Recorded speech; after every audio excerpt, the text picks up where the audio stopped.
Hi, നമസ്കാരം. വാസ്തുപരമായി മറ്റൊരു വീഡിയോയിലോട്ടേക്ക് എല്ലാവർക്കും സ്വാഗതം. ഞാൻ അശ്വിനി. വാസ്തുപരമായി നിങ്ങളുടെ ഓരോരുത്തരുടെയും സംശയങ്ങൾക്ക് ഉത്തരമായിട്ട് നമ്മുടെ കൂടെ ആസ്ട്രൽ തങ്കച്ചൻ സാറുമുണ്ട്. സാർ നമസ്കാരം. നമസ്കാരം സാർ, കഴിഞ്ഞ വീഡിയോയിൽ നമ്മൾ പറഞ്ഞു ഒരു പ്രധാന വാതിലിന് നേരെ കുഴി വന്നാലോ അല്ലെങ്കിൽ പ്രധാന വാതിലിന് നേരെ ഗേറ്റ് വന്നാലോ ഉണ്ടാവുന്ന ഭവിഷ്യത്തുക്കളെ കുറിച്ചിട്ടും അതിൻ്റെ പ്രതിവിധികളെ കുറിച്ചിട്ടും നമ്മൾ പറഞ്ഞു. അപ്പോൾ ഇപ്പം നമുക്ക് അറിയേണ്ടത് പ്രധാന വാതിലിന് നേരെ മരങ്ങളോ വൃക്ഷങ്ങളോ വന്നാലുള്ള പ്രശ്നങ്ങളെ കുറിച്ചിട്ടാണ്. അങ്ങനെയും ഒരു ഐതിഹ്യം ഉണ്ടല്ലേ? അതെ, ഉണ്ട്. പലരും ചോദിക്കാറുണ്ട് എന്നോട്. ശരി, അങ്ങനെയാണെങ്കിൽ ഞാനൊരു കാര്യം ചോദിക്കട്ടെ. വാതിലിന് നേരെ ഇപ്പോൾ ഒരു തോപ്പാണെന്ന് വയ്ക്കാം, വലിയ കുറച്ച് കൂടുതൽ സ്ഥലമുണ്ട്. അപ്പോൾ എൻ്റെ ഫ്രണ്ടിൽ സ്വാഭാവികമായിട്ടും മരം വളർത്താനുള്ള സമയത്ത് ഇപ്പോൾ തെക്ക് മുഖമായ വീട്ടിൽ തെക്ക് പടിഞ്ഞാറുകളിൽ മരം വയ്ക്കാം. വടക്ക് കിഴക്ക് മൂലയ്ക്ക് പാടില്ലെന്നേ ഉള്ളൂ, ബാക്കി എല്ലാ ഭാഗങ്ങളിലും മരം വയ്ക്കാം, കൂടുതലും കന്നി ഭാഗങ്ങളിൽ ഉത്തമം. അപ്പോൾ അവിടെ ഉച്ചവാതിലാണ്. എൻ്റെ ഫ്രണ്ടിൽ ഒരു മരം നിന്ന് പോകുന്നതിന് വേറെ പ്രശ്നങ്ങളൊന്നും ഇല്ല. ചില വീട്ടിൻ്റെ വടക്ക് കിഴക്ക് ഒരു വലിയൊരു മരം നിൽക്കുന്നു. വാതിൽ തുറന്നു കഴിഞ്ഞാൽ കാണുന്നത് മരമാണ്. അവിടെ ആ മരം നിൽക്കുന്നത് കൊണ്ടല്ല പ്രശ്നം. ആ മരം സമർത്ഥമായി വളർന്ന് ആ മരത്തിൻ്റെ വെയിറ്റ് ആ ഭൂമി താങ്ങുകയും ആ മരത്തിൻ്റെ ചിഹ്നങ്ങൾ പടർന്ന് പന്തലിച്ച് പ്രകാശത്തിനെയും കാറ്റിനെയും മറയ്ക്കുന്നു. പ്ലസ് നമുക്ക് വരേണ്ട കോസ്മിക മരം ആദ്യം നമുക്ക് മുന്നേ നിന്ന് സ്വീകരിക്കുന്നു എന്നുള്ളൊരു കുറ്റം ഞാൻ ആ മരത്തിന് വെക്കരുതെന്ന് പറയാൻ വേണമെങ്കിൽ പറയാം. പക്ഷേ ഇതിനേക്കാൾ അപകടം മറ്റൊന്നുണ്ട് മരം കൊണ്ട്. നമ്മുടെ വീടിൻ്റെ സൈഡിൽ എവിടെയെങ്കിലും ഒരു മാവോ ഒരു പ്ലാവോ ഒരു തെങ്ങോ ഒരു ചീലാന്തിയോ ഏതെങ്കിലും വീടിൻ്റെ സൈഡിലൂടെ വളർന്ന് വീടിനെ ഡിസ്റ്റർബ് ചെയ്തുകൊണ്ടിരിക്കും. എങ്ങനെയാ? കാറ്റത്ത് മരം ആടുമ്പോൾ മെല്ലെ മെല്ലെ വീടിൻ്റെ ഭാഗങ്ങളിൽ അത് ഒരഞ്ഞൊരഞ്ഞൊരഞ്ഞൊരഞ്ഞ് ഡിസ്റ്റർബ് ചെയ്തുകൊണ്ടിരിക്കും. ഇത് തെറ്റാണ്. ലോ ഓഫ് അട്രാക്ഷനിൽ എങ്ങനെ എടുക്കാമെന്ന് വെച്ച് കഴിഞ്ഞാൽ നമ്മൾ സ്വാഭാവികമായിട്ട് നമ്മൾ വളരെ എന്തെങ്കിലും ചിന്തിച്ച് വളരെ ശബ്ദം ഇല്ലാതെ നമ്മൾ നല്ലൊരു മോട്ടിവേഷനിൽ ഇതിനെക്കുറിച്ച് ഇങ്ങനെ ആലോചിച്ചുകൊണ്ടിരിക്കുമ്പോൾ പെട്ടെന്ന് ഏതെങ്കിലും ഒരാൾ വന്നിങ്ങനെ നമ്മളിങ്ങനെ തൊട്ട് തൊട്ട് തൊട്ട് തൊട്ട് ഇങ്ങനെ നമ്മൾ ഡിസ്റ്റർബ് ചെയ്യില്ലേ? അപ്പോൾ നമ്മളുണ്ടാകുന്ന ഒരു ഇറിറ്റേഷൻ അല്ലെങ്കിൽ ഒരു അസ്വസ്ഥത ഇത് വീടുണരും. എങ്ങനെ ഞാൻ വള്ളിച്ചെടികൾ ഭൂമിയിൽ നിന്നും ഉയർന്ന് ചുമരുകളിൽ പറ്റി വീടിൻ്റെ ഭാഗം മുഴുവനും അത് പടർന്ന് പന്തലിക്കുമ്പോൾ നമ്മളൊരു കൺട്രോളിനുള്ളിൽ ആകും എന്ന് പറഞ്ഞതുപോലെ ഈ മരങ്ങൾ വളർന്ന് ടെറസിൻ്റെയോ സൺഷെയ്ഡിൻ്റെ എവിടെയെങ്കിലും ഇങ്ങനെ കാറ്റ് തൊഴിഞ്ഞൊരഞ്ഞൊരഞ്ഞൊരെ ചേർന്ന് വളർന്നു ഇരിക്കുമ്പോൾ ബിൽഡിങ്ങിനൊരു ബലക്ഷയം ഉള്ളതിനേക്കാൾ ഉപരി വീടിൽ ഡിസ്റ്റർബ് ആയിക്കൊണ്ടിരിക്കും. എപ്പോഴും എങ്ങനെ നമ്മളെങ്ങനെ ഡിസ്റ്റർബ് പോകുന്നു അതേപോലെ വീട് ഡിസ്റ്റർബ് ആയിക്കൊണ്ടിരിക്കും. അകാരണങ്ങളാൽ അവർ കാരണം പറയാതെ അവർ മനസ്സിൽ ഭയങ്കര ഒരു കംഫർട്ടബിളി കാണത്തില്ല വീട്ടിനകത്ത്. ഓരോ മനുഷ്യനും ഒരു മനുഷ്യൻ്റെ അടുത്തൊരു ബസ്സിൽ യാത്ര ചെയ്യുമ്പോൾ ഒരു മനുഷ്യനടുത്ത് നമ്മൾ നിൽക്കുമ്പോൾ അദ്ദേഹത്തിൻ്റെ സ്മെല്ലും അദ്ദേഹത്തിൻ്റെ വൈബ്രേഷനും നമ്മൾ ഉണരുന്നു. കണ്ട് ശ്രദ്ധിച്ചിട്ടുണ്ടോ? ഞാനത് അടുത്ത കാലത്ത് ഒരു പ്രൈവറ്റ് ബസ്സിൽ വരേണ്ട ഒരു സംവിധാനം എനിക്ക് വന്നു. അത് സീറ്റിലായിരുന്നു. അപ്പോൾ ഈ കാര്യം എനിക്ക് നേരത്തെ അറിയാമെന്നുള്ളതുകൊണ്ട് അതിൻ്റെ പ്രതിവിധികളും അതിനെ എങ്ങനെ ബാലൻസ് ചെയ്യണം എന്നുള്ളതും ഗുരുസമക്ഷത്തിൽ നിന്ന് കിട്ടിയതുകൊണ്ടും ആ യാത്ര എനിക്ക് ആ അവസാനം വരെ സീറ്റ് കിട്ടിയില്ല എന്നുള്ളതാണ് കോമഡി. നല്ല തിരക്കിലാണ് ഞാൻ ഇരുന്ന് വന്നത്. അപ്പോൾ 2-3 ആൾക്കാർ എന്നിൽ നിന്നും മാറി വരുമ്പോൾ ഞാനത് പരീക്ഷിക്കുകയും കൂടിയാണ്. ഒരാൾ ആദ്യം നിന്നു, പിന്നെ കണ്ടക്ടർ പാസ് ചെയ്ത് പോയി, പിന്നെ വേറൊരാൾ നിന്നു. ഇവരിൽ നിന്നും വ്യത്യസ്തമായ എനർജികളാണ് ഞാൻ അതിനെക്കുറിച്ച് അറിയാമെന്നുള്ളത് കൊണ്ടും അതിനെക്കുറിച്ച് പഠിക്കുന്ന ഒരാളായത് കൊണ്ടും എനിക്കത് ഇമ്മീഡിയറ്റ്ലി കവർ ചെയ്യാൻ പറ്റി. വളരെ നെഗറ്റീവായിട്ടുള്ള energy, normal energy, positive energy, ഇതെനിക്ക് ഒരു കാറ്റ് വരുമ്പോഴോ കുറച്ച് ഇത് വരുമ്പോഴോ അത് സ്പ്രെഡായി പോകുന്നു. പിന്നെ അതെനിക്ക് കൃത്യമായി ഉണരാൻ പറ്റുന്നു. അപ്പോൾ ഇതേപോലെ തന്നെയാണ് ഓരോ മരങ്ങളും അതിൻ്റെ എനർജി പുറപ്പെടുവിക്കും. ഓരോ മരങ്ങൾക്കും അതിൻ്റെ പ്രസരിപ്പ് ഒന്നിൽ നിന്നും മറ്റൊന്നിന് വ്യത്യസ്തമാണ്. നമ്മൾ പറഞ്ഞു വരുന്നത് ഓരോ മരങ്ങളും അതിന് അനുവദനീയമായ ഒരു ജനനകാരകത്വം ഉണ്ടല്ലോ, അത് പ്രസരിപ്പ് ഉണ്ടായി. അതിൻ്റെ പരിസരങ്ങളിൽ അതിൻ്റെ പ്രസരിപ്പ് ഉണ്ടാവും. മനസ്സിലായില്ലേ? ഉൾവാങ്ങലും വെളിവിടലും. വേറൊരു മരം നമ്മുടെ വീടിൻ്റെ കോമ്പൗണ്ടിൽ നിന്ന് വേറൊരു തൊട്ടടുത്തുള്ള കോമ്പൗണ്ടിൽ നിൽക്കുകയും അത് പടർന്ന് പന്തലിച്ച് നമ്മൾ തൊട്ടിയും ഉരസിയും അതിൻ്റെ ഇലകളും അതിൻ്റെ കുപ്പ ഇതൊക്കെയെല്ലാം നമുക്ക് വീഴുമ്പം അതിന് ഒരു പ്രത്യേക വിധിയുണ്ട്. ഇത് വാസ്തു കാരണങ്ങളാണ് ഇതിനകത്ത്. ഇത് ഭൂമിക്കുള്ളിലുള്ളതെല്ലാം ഭൂമിശാസ്ത്രപരമായി നമ്മൾ കണക്ട് ചെയ്യണം. നമ്മളുടെ കോമ്പൗണ്ടിനുള്ളിൽ നിൽക്കുന്ന മരം നമ്മളെ ചായുന്നതും വേറൊരു കോമ്പൗണ്ടിനുള്ളിൽ നിന്ന് വളർന്ന് നമ്മുടെ കോമ്പൗണ്ടിലോട്ട് പരകി നമ്മുടെ ബിൽഡിങ്ങിൽ ചായുന്നതും രണ്ട് വിധമായ ഇതാണ്. അപ്പം ഇത്തരം കാര്യങ്ങൾ ഒരു കാര്യം മാത്രം പറയാം. ഒരു മരവും നമ്മുടെ ബിൽഡിങ്ങിന് ഇങ്ങനെ ഉരಸಿ നിൽക്കരുത്. അത് കൺസ്ട്രക്ഷൻ ബേസിലും അത് നമുക്ക് ബലക്കുറവ് സംഭവിക്കും. രണ്ടാമത് എനർജി ബേസിൽ നമ്മൾ ഡിസ്റ്റർബ് ആയിക്കൊണ്ടിരിക്കും. പ്രത്യേകിച്ച് വേറൊരു വീട്ടിൻ്റെ മരം നമ്മുടെ വീട്ടിനുള്ളിലോട്ട് വളർന്ന് വ്യാപിക്കരുത്. അതൊരു വലിയൊരു തെറ്റാണ്. അത് എനർജി അങ്ങനെ കൊണ്ട് നമ്മുടെ എത്തിക്കും. അവിടെ പോസിറ്റീവ് ആണോ നെഗറ്റീവ് ആണോ എന്നറിയില്ല. അതിൻ്റെ ഒരുതരം പ്രസരിപ്പ് നമ്മൾ അനുഭവിച്ചുകൊണ്ടിരിക്കണം. പക്ഷേ ഇത് അകാരണങ്ങളായിട്ട് ആർക്കും അറിയാതെ എന്ത് പറ്റി നമുക്ക് എന്ത് പറ്റി എന്നലഞ്ഞ് പല ആൾക്കാരും ഇതിൻ്റെ ഉത്തരം കിട്ടാതെ കറങ്ങുന്നുണ്ട്. സിദ്ധ സംബന്ധമായ ഗുരുനാഥ ഭാഗങ്ങളിൽ നിന്ന് കിട്ടുന്ന അറിവുകളാണ് ഇതെല്ലാം. മനസ്സിലായില്ലേ? സിദ്ധ രഹസ്യങ്ങളെന്ന് പറയും. മനസ്സിലായില്ലേ? പിന്നെ ഗുരു സമക്ഷത്തിൽ നിന്ന് കിട്ടുന്ന അറിവുകളാണ് ഇതെല്ലാം. അപ്പോൾ മരങ്ങൾ വീടിന് നേരെ നിൽക്കാം, സൈഡിൽ നിൽക്കാം, അതല്ല പ്രശ്നം.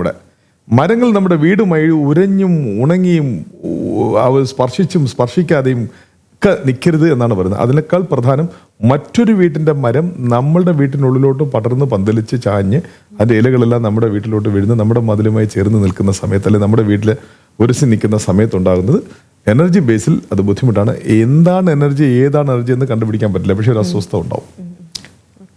അപ്പോൾ മരം നടാം വീടിൻ്റെ വാതിലിൻ്റെ ഫ്രണ്ടിലോ. നമുക്ക് നടന്നു പോകാൻ ഇച്ചിരി വഴി പോരെ. എൻ്റെ കുറച്ച് ഫ്രണ്ടിലൊരു മരം നിൽക്കുന്നതുകൊണ്ട് ഒരു കുഴപ്പമില്ല. പക്ഷെ മെയിൻ കാരണങ്ങൾ ഇതാണ്. അതുപോലെ തന്നെ ഇപ്പം വീട് പുതുതായിട്ട് നിർമ്മിക്കുന്നവർക്കൊക്കെ ഉള്ള സംശയമാണ്, കിച്ചൻ്റെ അളവ് ഒരുപാട് വേണമോ അതോ ചെറുത് മതിയാവുമോ എന്നൊക്കെ. എന്താണ് സാറിൻ്റെ അഭിപ്രായം? അളവുകളിൽ ഒരിക്കലും ഞാൻ ഈ അളവുകൾക്കെതിരാണ്. പല വീഡിയോസിലും ഞാൻ ഈ അളവുകളെ കുറിച്ച് പറയാറുണ്ട്. ടച്ചിലാണ് അളവിന് പ്രാധാന്യം. അതൊരു ടെക്നോളജിയാണ്. മരങ്ങൾ കൊണ്ട് പണിയുന്ന വീടിൻ്റെ അളവുകൾ സമർത്ഥമായിരിക്കണം, അല്ലെങ്കിൽ കൃത്യതയാർന്നിരിക്കണം. അത് സെക്യൂരിറ്റി റീസണും കൂടിയാണത്. പക്ഷേ കോൺക്രീറ്റും സിമെൻറ്റും കമ്പികളും ഒക്കെ കൊണ്ട് കെട്ടുന്ന ഇങ്ങനെയുള്ള കൺസ്ട്രക്ഷനിൽ നിങ്ങൾ അളവല്ല നോക്കേണ്ടത്. റെഡ് ആംഗിൾ അല്ലെങ്കിൽ ദീർഘചതുരം അല്ലെങ്കിൽ സമചതുരം. പിന്നെ കിച്ചൺ ഇത്രയേ അളവ് പാടുള്ളൂ എന്ന് ഒരിക്കലും നമുക്ക് പറയാൻ പറ്റില്ല. കിച്ചൺ എന്നുള്ളൊരു സങ്കല്പം തന്നെ ഇപ്പോഴാണ് വരുന്നത്. ഇതിനു മുമ്പ് ഓലപ്പുരകളുള്ള കാലം തൊട്ടേ വീടിൻ്റെ ഏതെങ്കിലും ഒരു മൂലയ്ക്ക് ഒരു ഭാഗത്ത് അടുപ്പും കുറച്ച് കുടവും വെള്ളവും ഉറി കേട്ടിട്ടില്ലേ? ഉറി, പിന്നെ എന്തെങ്കിലും ഒരു തട്ട് പോലെ ഒരു പലക വെച്ച് കയറ് കെട്ടുക, ഇങ്ങനെയൊക്കെയുള്ള സംവിധാനങ്ങളാണ്. അത് വീട് മുഴുവനുമായി നിറഞ്ഞു നിൽക്കുന്ന ഒരു വീട്ടിന് പാർട്ടീഷൻ ഇല്ലാത്ത കാലത്ത് നമ്മൾ വരുന്നത്. അതിനുശേഷം പാർട്ടീഷൻ വരുന്നത്. അപ്പോൾ വാസ്തു ആ കാലങ്ങൾ തൊട്ടേ ഉണ്ട്, അതിന് മുമ്പേ ഉണ്ട്. മനസ്സിലായില്ലേ?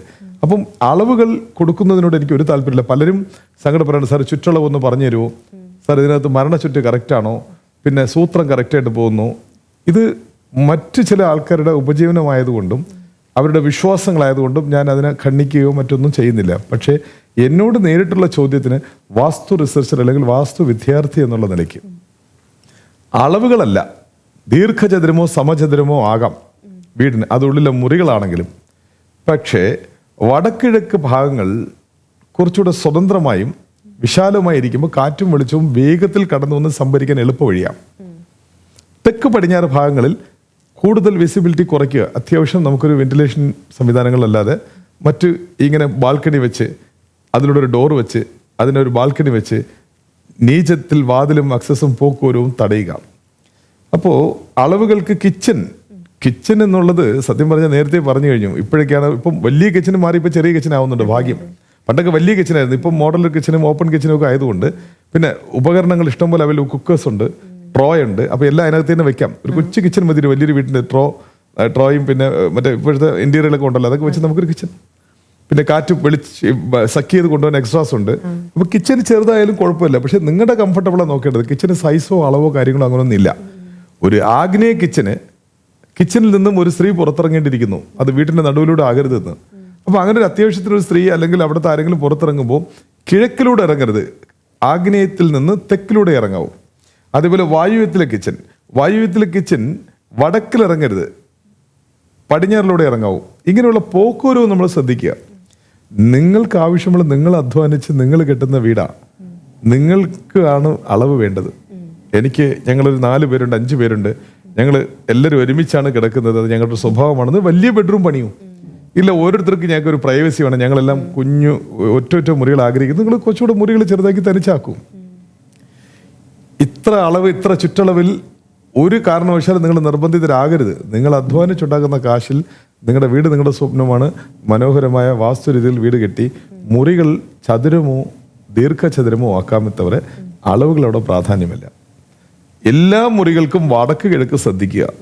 അതായത് വീടിനൊരു മെയിൻ വാസ്തു, വെളിപ്പുറ വാസ്തു, ഉൾപ്പുറ വാസ്തു എന്നുള്ള സംവിധാനമുണ്ട്. വെളിപ്പുറ വാസ്തുവിൽ അടങ്ങുന്നതാണ് outsource septic tank, waste water tank, gate, കിണർ, ഈ പറഞ്ഞ പോലെ കോഴിക്കോടും ഔട്ട് ഹൗസും ഇതൊക്കെ എല്ലാം ഔട്ട് സോഴ്സിൽ വരുന്ന സംവിധാനങ്ങളാണ്. വെളിപ്പുറ വാസ്തു. ഉൾപ്പുറ വാസ്തു വീടിനുള്ളിലാണ്. വീടിനുള്ളിൽ ഉൾപ്പുറ വാസ്തു എന്തുവരും? കിച്ചൺ, പ്രധാന വാതിൽ, ബെഡ്റൂം, നമ്മുടെ വായുവ്യ ഉച്ചപ്രവേശന ജനലോ വാതിലുകളോ, പിന്നെ സ്റ്റെപ്പ്, പിന്നെ ടെറസിന്റെ മേളിലുള്ള സ്റ്റെയർ റൂമായിരുന്നാലും എക്സ്ട്രാ ഒരു റൂം കെട്ടുന്നുണ്ടെങ്കിൽ അവിടെ. ആ പറയുമ്പോൾ വേറൊരു കാര്യം കൂടെ, പല വീടുകളിലും ഞാൻ കാണാറുണ്ട്, വടക്ക് കിഴക്ക് സ്റ്റെയർ കേസ് വയ്ക്കുന്നു.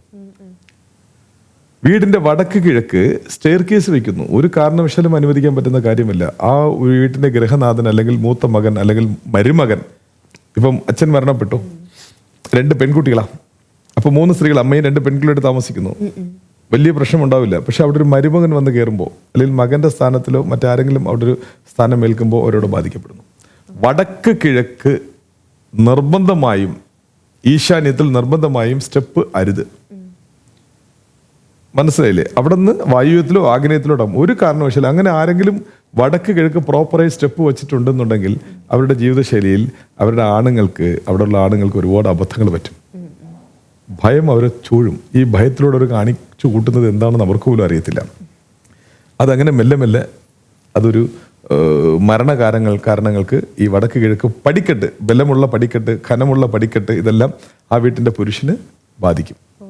പിന്നെ ഞാൻ പറഞ്ഞിട്ടുണ്ട്, എപ്പോഴും വാസ്തുരീതികളിൽ നമ്മുടെ ഓഫീസിലോ ഫാക്ടറിയിലോ നമുക്ക് മറ്റൊരു തായ് വീട്, തായ് വേര്, തറവാട്, ഇതൊക്കെ എല്ലാം വാസ്തുവാണെങ്കിൽ പോലും ഇത് DNA ത്രൂ ഇത് പോയി ചെക്ക് ചെയ്യുമ്പോൾ ഇതെല്ലാം കുറച്ച് കണക്ട് ചെയ്ത് നിൽക്കുന്നു.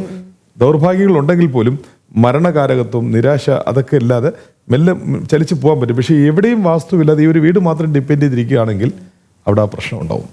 ഒരു പക്ഷേ അതൊരു പുരുഷന്റെ വീടല്ല, സ്ത്രീയുടെ പേരിലാണെങ്കിൽ പോലും ആ പുരുഷൻ പിന്നെ ഹെൽപ്പ് ചെയ്യും. പുരുഷന്റെ പേരിലാണ് വീട്, വടക്ക് കിഴക്ക് സ്റ്റെപ്പ് ഉണ്ടെന്നുണ്ടെങ്കിൽ ആ വീട്ടിലെ ഗൃഹനാഥൻ ബാധിച്ചിരിക്കും. അപ്പോൾ ഇതേപോലെ ഉൾപ്പുറ വാസ്തു, വെളിപ്പുറ വാസ്തു എന്നെല്ലാ സെക്ഷനും ഉണ്ട്. ഇതിനകത്ത് ആ ഔട്ട്സൈഡിലുള്ള ഡിഗ്രി അനുസരിച്ച് ഇതിനെ നമുക്ക് നിയന്ത്രിക്കാം. അല്ലാതെ ചെറുത് വലുത് എന്നുള്ളതിൽ കാര്യമില്ല. ചെറിയ റൂമും വലിയ റൂമും കസ്റ്റമൈസ്ഡ് ആണ്. നിങ്ങളുടെ താല്പര്യപ്രകാരം നിങ്ങളുടെ വീട് പണിയാം. പക്ഷേ വാസ്തുവിന് ആവശ്യം പൊസിഷനാണ്. അയംഭൂതങ്ങൾ, ഈ 5 ഭൂതങ്ങളെയും വളരെ കൃത്യതയോടെ അവരുടെ എല്ലാ വിസിബിലിറ്റിയും കുറയ്ക്കാതെ കറക്റ്റായിട്ട് നിർത്തുന്നതാണ് വാസ്തു. അപ്പോൾ നമ്മൾ ഇതിനെക്കുറിച്ച് കൂടുതൽ നമുക്ക് അടുത്തടുത്ത വ്ളോഗിലോട്ട് പറയാം. കാരണം ഡിഗ്രി ബേസിലുള്ള റൂമുകളും ജനലുകളും കെട്ടണം എന്ന് പറയുമ്പോൾ അത് ബോർഡ് വെച്ച് പറയേണ്ട കാര്യങ്ങളാണ്. ബോർഡ് വെച്ച് സംസാരിക്കണം എന്നുള്ളത് എനിക്കൊരു ആഗ്രഹമാണ്. പക്ഷെ അവിടെയും വേറെ ചില തെറ്റുകളുണ്ട്. ഇവരെല്ലാം സ്വന്തമായി അങ്ങോട്ട് ചെയ്യുകയാണ്. അപ്പോൾ നമ്മൾ എത്ര ഡിഗ്രി ഒന്നും, ഇപ്പോൾ എന്നോട് ചോദിക്കുന്നു പല ആൾക്കാരും, സാറേ ഞങ്ങൾക്ക് അതിനെക്കുറിച്ച് നന്നായി സാറൊന്ന് പറഞ്ഞാൽ മതി എന്നൊക്കെ പറയും. രണ്ടാമത് ആ വീട്ടിൽ പോകേണ്ട ഒരു കാര്യം വന്നപ്പോൾ അപ്പാടെ തെറ്റാ. ചോദിക്കുന്നു, സാറ് പറഞ്ഞത് കേട്ടാ ഞങ്ങൾ ചെയ്തതെന്ന്. ഞാൻ ഈ ഫോണിലൂടെ വീട് ഞാൻ നേരിട്ട് കാണാതെ നിങ്ങൾ അതിനകത്ത് കാശ് ഇൻവെസ്റ്റ് ചെയ്തൊരു ഫോൾട്ട് എടുക്കുന്നത് നിങ്ങളുടെ റിസ്ക്കാണ്. കാരണം ഞാനൊരു കാര്യം പറയുമ്പോൾ ആ കാര്യത്തിന് അനുയോജ്യമായ രീതിയിൽ ഞാൻ മറുപടി പറയുന്നത്. അവിടെ പോകുമ്പോൾ ഡിഗ്രിയും ദിക്കും തെറ്റാ. അപ്പോൾ നിങ്ങൾക്ക് കേൾക്കാം, എന്നെ കേൾക്കാം. പക്ഷെ ഒരു കാശ് ചിലവാക്കി ആ രീതികൾ നിങ്ങൾ പണി ചെയ്യുമ്പോൾ ഒന്നുകൂടെ നിങ്ങൾ നേരിട്ടൊന്ന് കൺസൾട്ട് ചെയ്യുന്നത് നിങ്ങൾക്ക് നല്ലതാണ്. സാറല്ലേ പറഞ്ഞത്, നിങ്ങൾക്ക് പല ക്വസ്റ്റ്യൻസും എനിക്കങ്ങനെ വന്നിട്ടുണ്ട്. സാറ് ഇങ്ങനെ പറഞ്ഞില്ലേ, പണ്ടൊക്കെ ഞാൻ വരയ്ക്കുമായിരുന്നു ബോർഡിൽ, സാറ് പറഞ്ഞില്ലേ ഇങ്ങനെ ചെയ്യാം, അതുകൊണ്ടാണ് ഞങ്ങൾ ചെയ്തത്, ഇപ്പോൾ എന്ത് ചെയ്യാനെന്ന്. എനിക്ക് ഭയങ്കര പ്രയാസം അത്. അപ്പോൾ നിങ്ങളത് കാശ് ചിലവാക്കി കെട്ടുമ്പോൾ ഒന്നുകൂടെ സ്ഥിരീകരിച്ചിട്ട് ചെയ്യുക. പല ആൾക്കാരും പ്ലാൻ അയക്കുന്നുണ്ട്. ഈ പ്ലാൻ അയക്കുന്നതിൽ ഒന്നും ദിക്കില്ലാതെ ഞാൻ എന്ത് നോക്കാനാ? എന്തോരം പ്ലാനാണ് ഒരു ദിവസം എനിക്ക് വരുന്നതെന്നറിയോ? പക്ഷേ ഇതൊക്കെ എൻ്റെ പ്രയാസങ്ങളാണ്, ഞാൻ ആരോടും പറയാറില്ല. എല്ലാം മാക്സിമം സമയമെടുത്ത് ക്ലിയർ ചെയ്തുകൊണ്ട് തന്നെ ഇരിക്കുന്നത്. പക്ഷേ ഈ പ്ലാൻ അയക്കുന്ന പലരും ആരാന്തന്നുമില്ല, അങ്ങ് അയച്ചിട്ടേക്കും. കിഴക്ക് വടക്ക് തെക്കില്ല. ഈ ദിക്കില്ലാതെ എങ്ങനെ അവരുടെ വീട് എനിക്കറിയില്ല. ഇത് ഏത് ഫേസിങ്ങാണ്, അത് ഏത് ദിക്കാന്ന് എനിക്ക് അങ്ങനെ അറിയാം. അപ്പോൾ എല്ലാ പ്ലാൻ അയക്കുന്ന ആൾക്കാരും ദിക്ക് മാർക്ക് ചെയ്ത് അയക്കണം. രണ്ടാമത്, നിങ്ങൾക്കൊരു പേപ്പറിൽ വരഞ്ഞുകൊണ്ട് ഒരു പേന വെച്ച് ചൂണ്ടി സംസാരിക്കും. ഇന്നലെ ഞാൻ എനിക്ക് അങ്ങനെ ഒരു പ്ലാൻ വന്നു, എനിക്ക് നന്നായിട്ട് മനസ്സിലായി, ഒരു പരിധിവരെ എനിക്ക് സഹായിക്കാൻ പറ്റും. പിന്നെ ഇവർ പറയുമ്പോൾ ഞങ്ങളുടെ തെക്കിൻ്റെ അപ്പുറത്ത്, ഞങ്ങളുടെ തെക്കിൻ്റെ ഇപ്പുറത്ത്, മുന്നിലും പിന്നിലും നമ്മൾ ഏത് ദിക്കിൻ്റെ ശരി, നമുക്കതറിയാം, അത് ഓരോ ആൾക്കാരുടെ ഒരു വിഷയങ്ങളാണ്. പക്ഷേ പ്ലാൻ അയക്കുന്നത് ഞാൻ ചെക്ക് ചെയ്ത് പറയാം, അതിൻ്റെ ഉത്തരങ്ങൾ ഒരു അറിവിന് വേണ്ടി നിങ്ങൾക്ക് എടുക്കാം. പക്ഷേ കാശ് ചിലവാക്കിയത് ചെയ്യുമ്പോൾ ഒന്നുകൂടെ സ്ഥിരീകരിക്കുന്നത് നല്ലതാണ്. ഇന്നത്തെ വീഡിയോ ഇവിടെ അവസാനിപ്പിക്കുകയാണ്. സാറ് നേരത്തെ പറഞ്ഞ പോലെ നിങ്ങൾ പ്ലാനുകളോ മറ്റോ അയക്കുന്ന സമയത്ത് ദിക്കുകളൊക്കെ കറക്റ്റായിട്ട് മാർക്ക് ചെയ്തിട്ട് തന്നെ അയക്കുക. ഇതിനെപ്പറ്റി കൂടുതലായിട്ട് നിങ്ങൾക്ക് പഠിക്കാൻ ആഗ്രഹമുണ്ടെങ്കിൽ സാറിനെ നിങ്ങൾക്ക് ഡയറക്റ്റായി ബന്ധപ്പെടാം. ഇതുപോലെ മനോഹരമായിട്ടുള്ള മറ്റൊരു വീഡിയോസിന് വേണ്ടിയിട്ട് നമുക്ക് വീണ്ടും കാത്തിരിക്കാം. Thank you.